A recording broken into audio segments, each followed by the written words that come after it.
All right, are you ready to dive into this? This one is really interesting because it's got so many different layers to it. Sudan is taking the UAE to court, and not just any court in the ICJ, and there's a South African connection here too. Yeah, it's a pretty significant case with some potentially huge implications for countries like South Africa. So let's break it down. What's at the heart of this showdown between Sudan and the UAE? Basically, Sudan is saying that the UAE is supporting genocide in Darfur. They claim the UAE is providing backing to a group called the RSF, the Rapid Support Forces. Which is? Which is a paramilitary group that's been accused of some really awful things in Darfur, like, horrific violence, human rights abuses, you name it. So Sudan's basically saying, hey, UAE, you're on the wrong side here, and we're going to take you to court over it. Exactly. And to make things even more urgent, Sudan is asking the ICJ for what are called provisional measures. Provisional measures? What's that all about? Well, think of it like an emergency brake in legal terms. Sudan wants the court to order the UAE to stop supporting the RSF right now while the case is still being heard. Got it. So high-stakes legal battle, and Sudan is pulling out all the stops, but I'm guessing it's not quite that simple. You would be right. There's a bit of a wrinkle here. It all comes down to the Genocide Convention. It's this international agreement that gives the ICJ the power to handle these types of cases, but the UAE signed it with a reservation. A reservation? What do you mean by that? They signed the convention, but they put a reservation on the part that specifically deals with the ICJ's jurisdiction. So they're saying they might not even have to answer to the court. That seems like a pretty big loophole. It is, and it raises a really interesting question. Can a country be held responsible for contributing to genocide, even if they aren't the ones directly committing the acts? If the ICJ decides they don't have jurisdiction, that question is going to be left hanging. That's some heavy stuff. And speaking of heavy stuff, Attila's analysis brought up something I wasn't expecting at all.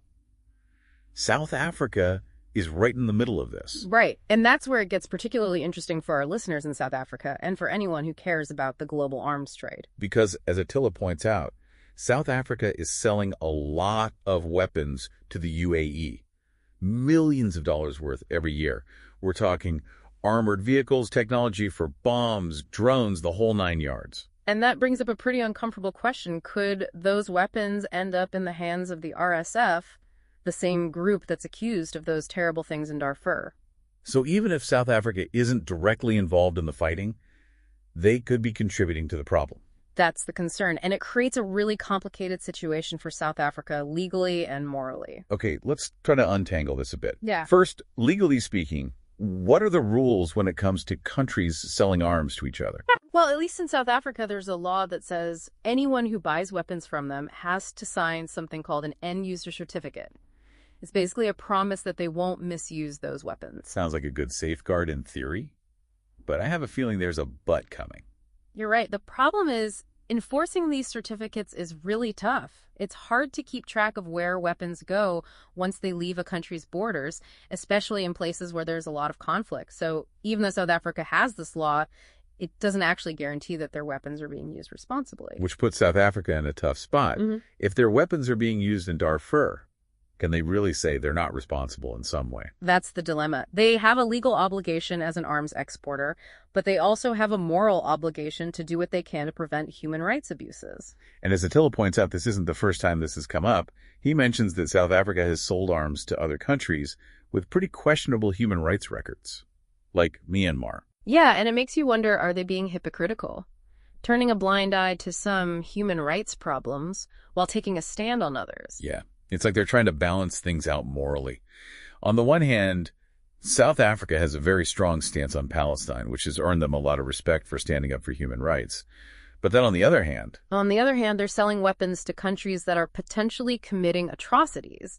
And Attila argues that this disconnect between words and actions could really hurt a country's image on the world stage. He makes a great point that when it comes to things like the arms trade, a country's actions speak a lot louder than their words. Yeah, it's a powerful statement. It's basically saying that if you want to be seen as a champion for human rights, you can't just talk about it. You have to actually do it.